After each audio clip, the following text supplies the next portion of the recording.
What's going on, guys? It's Gendo here, and now that Football Manager 16 has dropped, I'd like to welcome you to a brand new series, and that is my FM16 Beta Save. And what team is that, you may ask? Well, I've said it before in the past videos, it is going to be with Everton. I don't see a lot of Everton saves up right now, so I want to try and see how well I can do with them within one season before the full game launches, and then I go into my long-term saves. So without any further ado, let's get into it.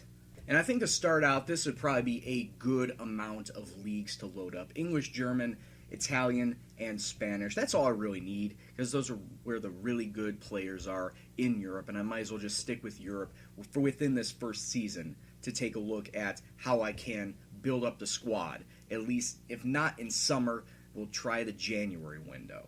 And also another thing to look at is game start date. I can choose between any of the English, the German, Italian, Spanish start dates, but as you can see right here, you can go early preseason, late preseason, the actual start of the season, Champions League first matches, and the first matches in the Europa League. Now, since I want to take this from the very beginning, and since the early preseason is basically how you started off in the old Football Manager games, let's start with early preseason. I'm quite honestly not too fussed about the manager creation tool, so I just randomized a face, gave him the all blue of Everton, and let's just get on with the main screen. Now, I do have the logo packs installed here. There are several other videos out there that can tell you how to install logo packs and any other data.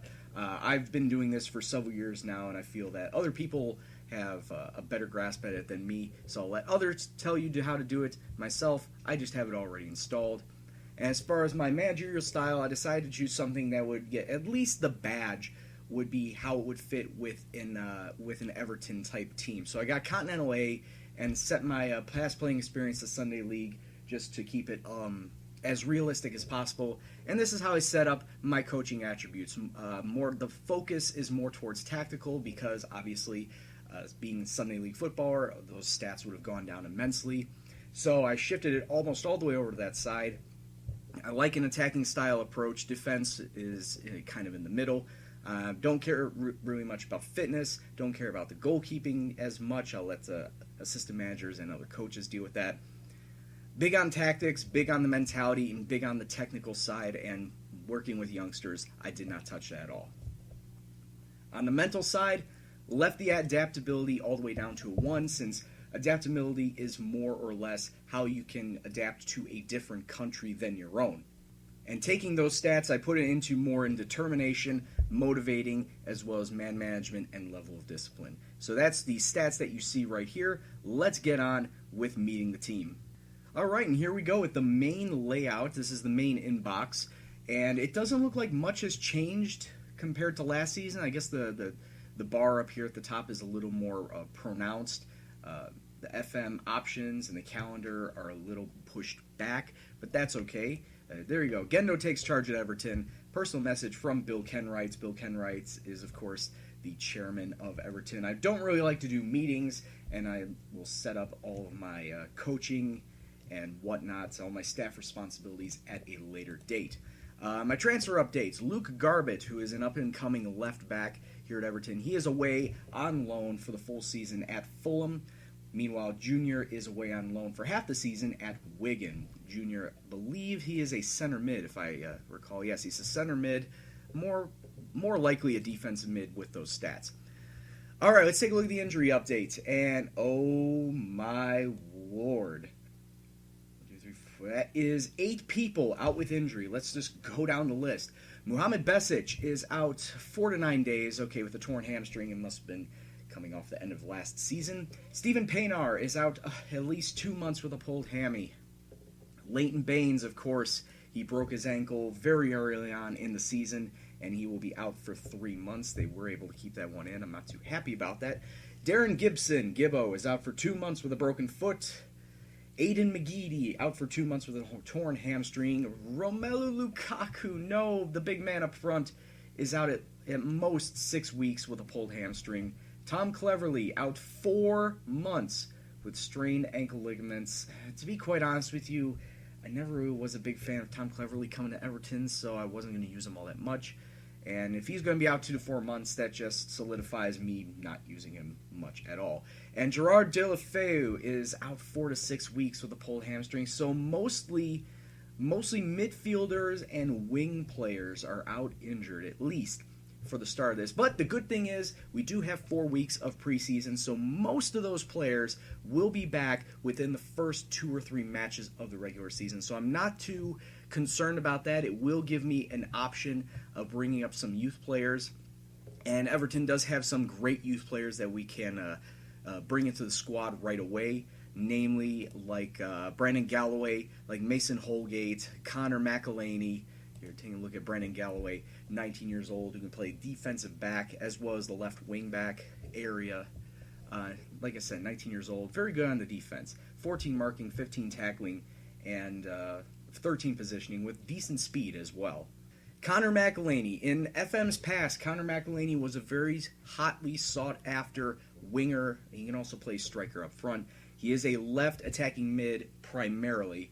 And just taking a look at some of his stats, he's 13 dribbling, 12 first touch, 13 finishing. A little weak on the crossing, which isn't that good for a winger out on wide, but he is great, as you can see, playing on the inside forward, so that means he would be cutting more inside and trying to play more as a second striker type of player.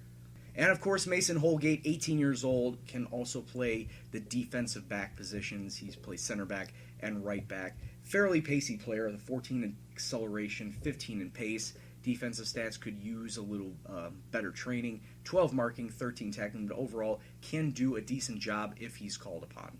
Now, those are some of the youth highlights. Let's take a look at the actual squad, and as you can see, there's a lot of red. Leighton Baines is what the assistant manager Graham Jones says is the best player on the team, with Phil Jagielka, Gerard Deulofeu, James McCarthy, and Seamus Coleman rounding out the top 5. Gareth Barry, surprisingly, or actually not surprisingly, the worst player by ability on this team, with Tim Howard coming in second from last. Now, like I said before, a lot of these injuries come from players in the middle of the park, center mid, the left mids, the left wingers. So I'm going to have to come up with formation early on that could be tailored to the team as it is right now, and then can switch to accommodate all these players once they come back off of injury. So let me fiddle around with the tactics, and I'll come back and show you what I have come up with. Alright, so this is the formation that I've come up with that would be tailored to the best position players on the squad, and it is going to be a 4-2-3-1, as you can see, with Lukaku, of course, sitting up front. He is, without a doubt, the main striker on the squad. Give him the ball, and he will get you some goals. The 3 attacking mids would be Deulofeu out on the left, Ross Barkley, the good youngster, sitting in the middle, and Kevin Morales sitting out on the right. Both those players can be used more of an inside forward. They're great at cutting inside. They have great finishing stats themselves, so I wouldn't mind if they either just cross it in or take it themselves, and that's why I set them as attacking forwards. Sitting in the center of park, James McCarthy, first and foremost, the best center mid on the squad, with Darren Gibson alongside him as a deep-lying playmaker. Now, I guess you can argue that Tom Cleverley or Leon Osman can take over that spot, but Gibson is a great all-round player, whereas Tom Cleverley and Lee Osman are more attacking-minded. I want somebody who can go box-to-box or at least play deep-lying playmaker, and Gibbo can do that on the defensive side. He may be a little rash in his challenges at times, but in the end, getting the ball back is all that matters. And then my back 4, Leighton Baines, of course, being the first choice left back, with John Stones, Phil Jagielka, and Seamus Coleman along the rest of the line. And Tim Howard sitting in net. I know he hasn't had the best of times early on in this season. You know, Joel Robles has been getting more and more playtime, but Tim Howard, in this, at least in my mind, is still the number 1 goalkeeper at Everton. And with that said, let's take a look at the team instructions. And if you haven't seen the team instructions page before, be prepared for a little bit of a shock, because it's no longer just ticking off boxes. It actually gives you a nice visual representation of what you are planning to do. So you can go contain, defensive, counter, standard control, attacking, and overload. And these little sliders here will be tailored, and they will change depending on what instruction you set. So I want to use offside trap. That doesn't change at all. But if I want to use tighter marking, get rid of that, staying on feet, these are still boxes. But then you have like pump ball into the box. If you use pump ball into the box, it'll give you a big red areas of other places that shows no, you cannot do this. And it'll, if you try to press clear ball to the flanks, well, you can't exploit the middle anymore, and you can't pump the ball into the box either. If you try to play out of defense, you can't do anything up here. And it's rather interesting that it gives you a nice visual representation of what you want to play and how you're going to play it, instead of, like I said, it's just checking off these boxes and seeing how it works. So I do like this screen, and I'm going to go back to my original setup. There we go, and this is my original setup. We're going to have a very high tempo with very little time wasting, playing well out wide because using those wingers we want to spread the ball out to the flanks and try and force the opponent to chase after us. Having a slightly higher defensive line, no offside traps. I don't really like offside traps. Closing down more, preventing short goalkeeper distribution, tighter marking, staying on your feet, being more expressive, retaining possession. I don't really care about passing directness. I know you can go shorter passing or more direct. Route 1, which is this slider bar right here, but I just like to keep it in the middle. Passing to space, exploiting the flanks, clearing ball to the flanks, as well as working ball into the box. And with all these set, feel that it will give us a good mix of attack and defense, whereas turning the ball it's from defense to attack relatively fast. It's more of a counter, attacking counter, but it's more fast-paced than just a normal counter. So I'm going to go with this, and let's take a look at what else we have on the screen before we get into our friendlies. Now, of course, you get your normal scouting as soon as you come in, and one of the scouting team give me 3 players like Marcelo Grohe, a goalkeeper from Gremio, Agustina Leone from Palmeiras, and Daryl Janmat from Newcastle. I might think about that one because Tony Hibbert's not looking all that great at right back. He is 34 and he is getting old. Seamus Coleman can do a job out there, but I might as well give Daryl Janmat a look at the very least. At least continue scouting him to see if he would be great to at least give Seamus Coleman a challenge there. So yeah, I'll continue the scouting on him. I'll add him to the short list, and we'll leave it at that for now. Same with Marcelo Grohe. Now, taking a look at the season expectations, Capital One Cup, not important. That's what everyone says. The FA Cup reached the 6th round. Now, I think that is very reasonable since that is the quarterfinals. I'll agree with that. And as far as the Premier League, a top half finish, but not making it into the Europa League. So they're saying somewhere between 11th and 7th, which is typically how Everton usually finish. I would like to try and be a little bit more ambitious and try and push for 6th or 5th. And as you can see, just doing that, I would have gained another £6 million to play with my wage budget. I do like that. That it is a dynamic wage budget down here. My transfer budget still remains the same at £2.7 million, but I don't really want to bring anyone in. I want to see how this squad comes up with, and like I said, I want to try and use my youth as well. Develop the youth, since Everton have a great youth team. So we'll confirm with that and let it go.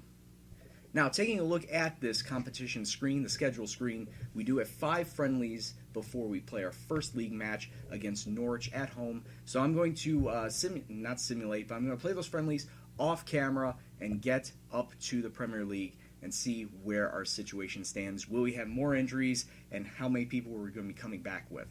So sit tight, and the next time you will see me, it will be right before our match versus Norwich. And now here it is, finally, match day. Everton versus Norwich here at home. But before we get into that, I did make a couple of transfers both in and out to try and fix some of the injuries that we've had on the squad at the start of the season. So let's take a look at them. And here's the transfer window. Take a look at the outs first. And there are a few loans in there, but 2 names that you need to take a look at that I've sold for money in Gareth Barry. I sold him to Lille for £1 million. And also Arona Kone, I sold him off to Hull for £1.2 million. I never was a big Kone fan, and in FM's past, especially last FM, I tried to get rid of him as soon as possible because he just is a guy. He's not really that great and doesn't really fit in with the system that I like. Doesn't have the right mental stats, the right attributes that fit in with the squad. So decided to get rid of him. What I did replace him with is Federico Bonazzoli, coming in from Sampdoria for £2 million. Now, I did have a little bit of a tough time finding the right amount of wage to bring him in. Unfortunately, we're going to be paying £3 million per year for him, but the 6'4" Italian can definitely smash in some of the goals. He is hailed as the Italian Messi for a reason, and he's starting off with fairly decent stats and can only get better from there. 13 finishing, 12 first touch, technique of 11. He's got decent mentals, decent physicals as well. He can do a job, especially as a backup right now while Lukaku is recovering from injury. And the other player I brought in was Tim Sparv, another 6'4" player. He is from Finland, and we bought him from FC Midtjylland, who came from the Danish Super League, for £1.3 million. And as far as his wages go, only coming in for £800,000 is a real good bargain, since Gareth Barry, the guy who we replaced, was on for just over £3 million in wages. So it was a good turnaround, and he's only 28 years old. He's 6 years younger than Gareth Barry. Decent mentals, actually very great mentals. The only thing I'm concerned about him is his lack in speed, his acceleration. He's a slow motor, but when he gets up to speed, he is great with a pace of 12, stamina of 16, so he can go for a long time, decent strength as well. Jumping reach, of course, being 6'4", is pretty high, same with his heading. As far as his technical ability goes, can't fault him in his midfield spot, taking a look at a 13 technique, a 15 in passing. He's a great player, and definitely hoping to use him more in the long term, more than like a Lee Osman, more than probably even Darren Gibson, dare I say it. But Tim Sparv, great pickup for this club. So let's actually get into it. Our first starting 11 in the league. This is how we're going to line up. Tim Howard will be in net. Seamus Coleman, Jagielka, Stones, and Oviedo will make up the back four. The two center mids will be Lee Osman and James McCarthy. The three attacking mids will be Morales, Barkley, and believe it or not, I am starting a youth player in Connor McElhaney because, well, Deulofeu is still a little tired, a little injured. Stephen Paynar, still injured. Aaron Lennon, unfortunately, picking up an injury during the last preseason game, so he can't start. So McElhaney it is out there on the left, and Stephen Naismith sitting up top. Let's kick off and see what happens versus Norwich in our opening match here in FM16. And here we go, kicking off. Everton will be in the blue, and of course Norwich will be in the yellow and green. So right off the bat, Everton trying to get the ball. That's some really bad defending, but Coleman does clear it out, and there we go after the first highlight. Alright, 18 minutes on, and we've hit our first highlight after the original opening, and it's a throw-in to Everton, just passing around the middle. McElhaney out on the left, cutting inside, finds Ross Barkley, who dekes around one defender, didn't think he'd get past. Steve Naismith, a shot, but Ruddy with the save, and we get a corner kick out of it. Oviedo's going to be the one whipping it in, goes far post, but can't find anyone. We do still keep possession, still with the ball. Morales into McElhaney. Finds Naismith on the inside, but intercepted away. It is very apparent we are missing the likes of Lukaku and Deulofeu, but here we come again now. Seamus Coleman coming up the right, finds Stephen Naismith, who bangs it off the post and cannot score us a goal. And here we are at halftime in 0-0 draw at halftime. Very unlucky to be in this situation, as I feel we could be at least 1-0 up. But, what can you do out there? Unlucky, nothing has been going right, but we definitely need a push out there. Keep pushing out there, and Steve Naismith definitely needs to get his act together up front. Otherwise, I may bring on Morales up front instead of Steve Naismith. But we'll just go with this for now and see what happens. Morales with some great moves up the right. Passes it in to Osman. Lays it in to Steve Naismith, who's tackled in the box, but no foul. Must have been a clean tackle, but that ends that attack.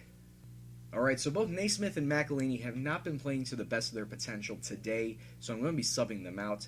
Deulofeu is going to come on for McElhaney. Unfortunately, he is not in the best of fitness, but we'll give him a little bit of a risk. We'll take a bit of a risk to send him out there. And then Lukaku is going to be subbed on for Steve Naismith. And once again, same thing with Lukaku. Not fully fit, taking the risk, but at this point, I need a goal, because drawing to Norwich, definitely not acceptable. So let's go out there and try and get the win. Alright, Seamus Coleman with the throw in, 71 minutes on. We are working this ball into the box. Coleman into Morales, who lays it off to Barkley, who bangs it off the post himself. That's 3 shots that have gone off the woodwork so far today. And now with just 17 minutes left to go, there are several players tired and need to sub them off. One of them in particular that's probably be the best to our advantage would be Lee Osman. Lee Osman's going to come out for Mohamed Besic. Besic, how would I like to play him? As a ball-winning mid. I do actually like this. I do like the player suitability bars here instead of a star rating. I feel like this is a better indication of what the player should be playing as. So nice addition here in FM16. So I'm going to be playing him as a ball-winning mid and in support. And, well, with the last 16, 17 minutes left to go in this match, we need to go for it. 7 minutes left to go in this match, and it was a goal kick for Norwich, but we do get the ball back. Jagielka out to Deulofeu on the left. Passes inside to Barkley. Barkley doesn't have many people up front to help him out, but does slide through to Lukaku, who's down in the box. It's a foul from Sebastian Bassong, and up to the penalty spot steps Lukaku. Can he slot this home and put us in the lead with just 6 minutes left to go in this match? He steps up, left-footed. He slots it in the top left corner, and Lukaku puts Everton up 1-0. 84 minutes into this match, we finally break the deadlock. Here he steps up, cool, calm, collected. He's actually sliding. Sliding into that ball, but nevertheless, it is still a goal, and it is back to us being in the lead. Now 2 minutes left to go in this match, and Norwich now have the ball. Good tackle away by Besic, and we just need to get it out. We did not clear it far enough, as now Norwich are back on the attack, coming forward with it once again. Don't let him equalize this late. Don't do it. Good save from Howard there, with just 1 minute left to go. Some great passing movement to set up that shot, but a good save from Howard prevents that goal-scoring opportunity. 2 minutes of stoppage time on the clock, and with most of it pretty much gone, it looks like that we're going to start off this Premier League with a win. Should be the final high. What? Oh, no. I speak too soon, as Norwich, well past the 2 minutes of stoppage time, somehow find an equalizer, and this match is going to end 1-1 instead. Absolutely heartbreaking scenes here at Goodison Park. Tackled off the ball full time. Should have had the win. Actually, with how the match was going, a 0-0 draw would have been a more... What's the word I'm looking for? A more expected result. We were lucky to get the penalty, but then conceding after the 2 minutes of stoppage time allotted, and it all comes back crashing down to a draw, a 1-1 draw. It's just, we should be winning this match. First and foremost, should be winning this match. Like I said, that penalty was great and all, and definitely felt that we should have come away with this victory, but this third minute of stoppage time BS, it puts a damper on us, and we don't get all 3 points, and we'll just have to walk away from that and, just build upon that. That's all. That's all we have to do. Just build upon that, and just taking a look at the list of matches that are coming up. Next time it will be a double live comm, since today I just wanted to get everything set up and get our first match in. So when we come back, probably will be versus Crystal Palace, and versus Newcastle, because that's right at the end of the transfer window. If we do make any more transfers, I will definitely highlight them. I don't think we'll make any more transfers, but if we do, I'll highlight them then. But when we come back, Crystal Palace versus Newcastle. So until next time, I'd like to thank you all very much for watching. If y'all like what you saw, please hit the like button. Subscribe if you're new and you want to see more videos, since I will be having a lot more FM content coming out in the coming weeks and months. Comments, suggestions, questions, anything else, please leave in the comment box below. But as always, this is Gendo, and I'll see you in the next video. Take care, and peace out.